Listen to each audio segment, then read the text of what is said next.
This film isn't about the people who live in Drumchapel. It's about social control, political opportunism, and the contempt shown to working class families who live here. Like a primitive society, we have become people to be patronised, our community suitable only for the filming of television drama, our social problems subject matter for academics, and our poverty a shining light for reformers of every hue, all determined to save our souls while they clothe us in their cast-offs.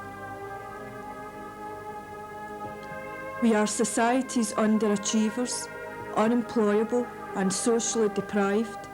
Many of us are in fact declassed elements. How could the families who came here in the 1950s have ever envisaged the testament to political failure that Drumchapel has become? The scheme has become a massive slum, with many sections of its people brutalised by poverty and unemployment. In many areas of the scheme, unemployment is in excess of 50%, with murder and rape now accepted with a degree of cynicism. Once described as a desert with windows, its character has increasingly taken on the mantle of a custodial sentence with no hope of parole. The scheme, like many other council estates, is in a spiral of social and economic decline, and as you see it today, it's the best it will ever be.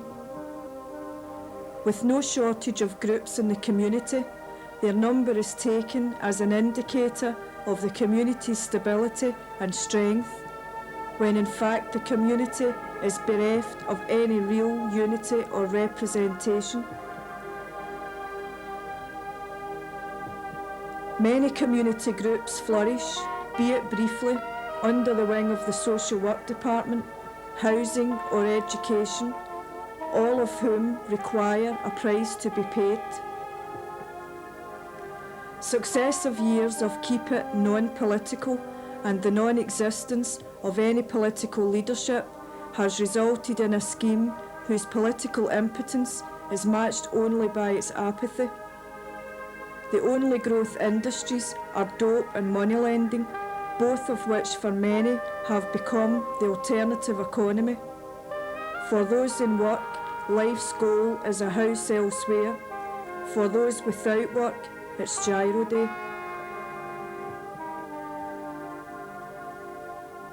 And I remember coming up here one day, and we walked up, it was Urakimo, it was up the hill, but I didn't know that it was up the hill at the time.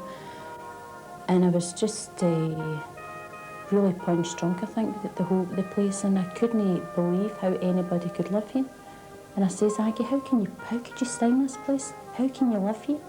And I didn't know what it was at the time. It was just all the windies, and I know Billy Connolly's mentioned it in the songs that he's written and sung, but I just, it was anonymous, and there was nothing personal or it was just totally faceless, all these windies and the wains in the streets and everything just the very same, row after row after row the same, and wee narrow streets and everything. And I was just glad to get out. I felt as if we waited for ages in a bus to get back into Maryhill, and I was just glad, relieved to get out of this place. I'd been doing quite early, down at the shopping centre. It was a Monday morning. Well, it wasn't, it was about 11 o'clock. And there was a young lassie. She must just have been about 20 or 21. And she had there was a wee wean in a pram.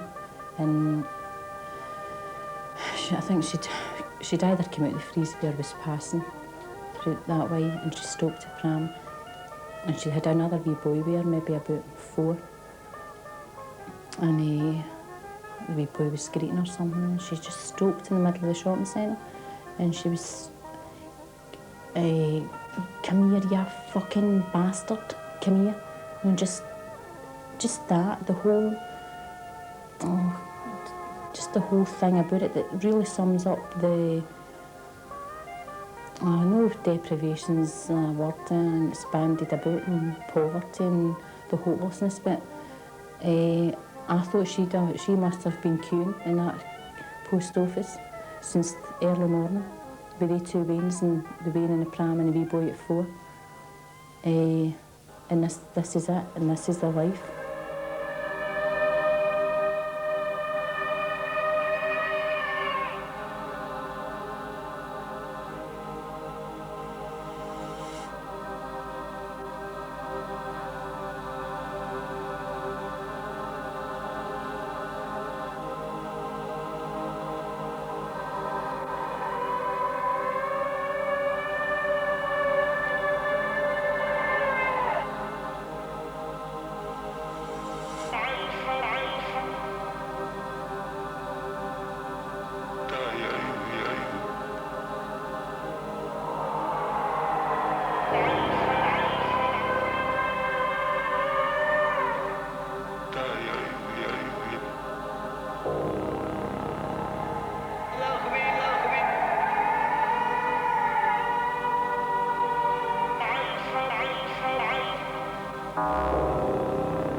I think when they ask you where you come from, and you do deny it, or you say just outside Glasgow, or thereabouts, because Drumchapel's associated, I think, with squalor, and that you must have failed, you must have done something wrong along the line somewhere to have ended up in Drumchapel.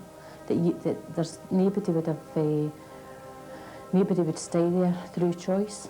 I mean, you wouldn't apply for a house in Drumchapel. Who would? Who would apply for a house in Drumchapel? Nobody, ever.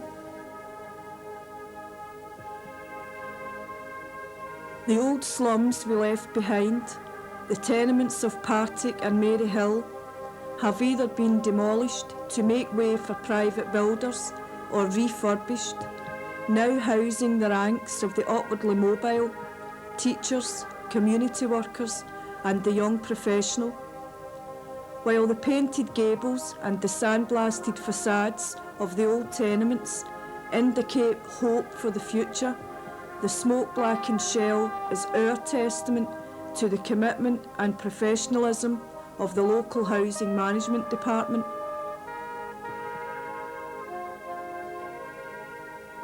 Many of our homes resemble dungeons, the walls black with fungus and slime.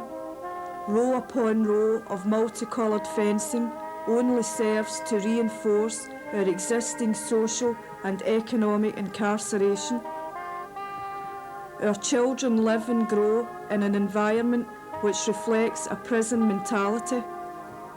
Environmental improvements mean bars, slabs and concrete, all of it carried out with the sanction of the local community worthy or faltering tenants group. Despite all the talk of improving the scheme, thousands want to leave. With the sale of the better housing stock, thousands never will.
In a scheme that cries out for help, we are bought off, patronised and played off against each other. We participate in a whole host of groups, forums and committees, all of them firmly under the control of the statutory authorities.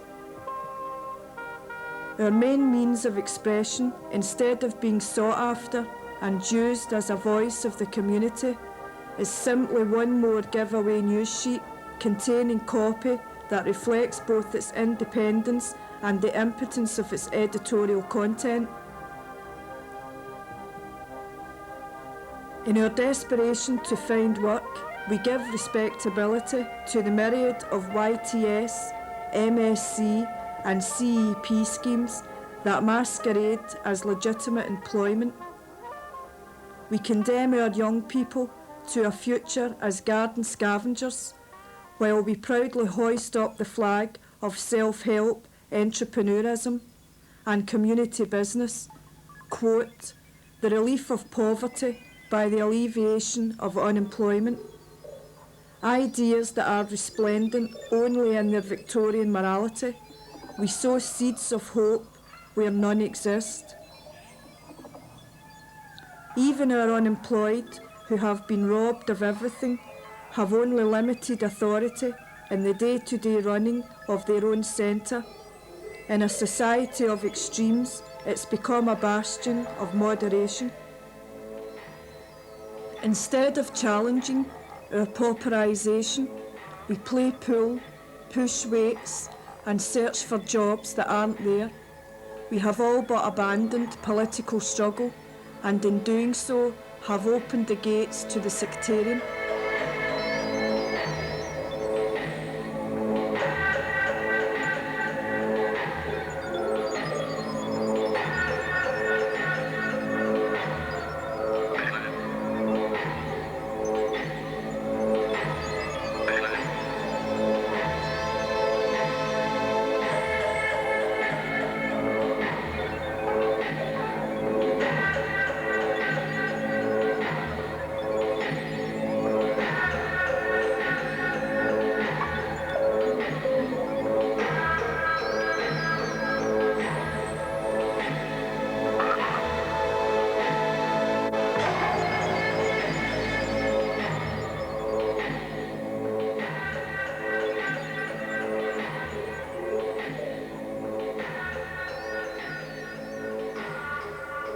When the multinationals left, they left behind not just the vacant space and piles of broken asbestos. They left behind the memories of full employment, a decent wage and hope for the future. When we talk of employment now, do we mean a place on a government course or the service industries? Of these there's no shortage. In our enforced leisure hours, we can blot out our worries through the pub, the bingo or the bookies. Once referred to as a terrific new innovation, cable television, a new service industry, drains thousands of pounds from our local economy with little or no financial return. In an attempt to stem the social and economic collapse of the community, the statutory authorities have established the Drumchapel Initiative, a think tank, a compilation of the very best of bureaucracy, totally divorced from those it represents. If you applied for the post of Initiative Director, you would have received a collection of tourist brochures, brief details about the scheme, a map of handy golf courses and a Glasgow's Miles Better bag. Glasgow may be the city of culture and Glasgow may be miles better, but better for whom? Certainly not better for the people of Drumchapel or the working class families in the other peripheral estates. They talk of teaching us cottage industries, a working class community reduced to selling tourists bric-a-brac and beads. By accepting the bureaucrats' rules, we condone the poverty, the squalor and the deprivation. For over 30 years, we have accepted the mistakes, the mismanagement and the duplicity of the professionals, the officials and the politicians. For over 30 years, we have accepted what is less than ours by right, and what's worse, we have accepted it in the name of our children.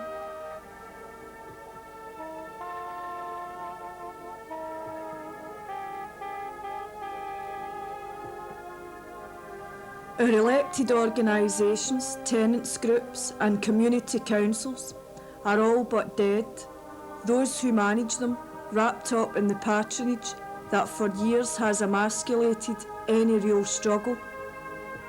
If we can use the past as an example, the scheme can only continue to decline. Our young people have no money and no work.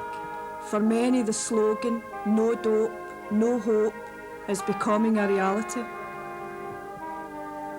In the eyes of the authorities, we are the solvent abusers, Carly drinkers, drug takers, rent defaulters, child abusers, the at risk and the liable to offend. We are an area of priority treatment. When our children ask us not what's for tea, but is there anything for it? When a family has only cream crackers to eat 3 days before their next gyro? When we can walk past this and not notice it? Or what's worse, when we defend it as a good place in which to live? Then we have indeed come a long way.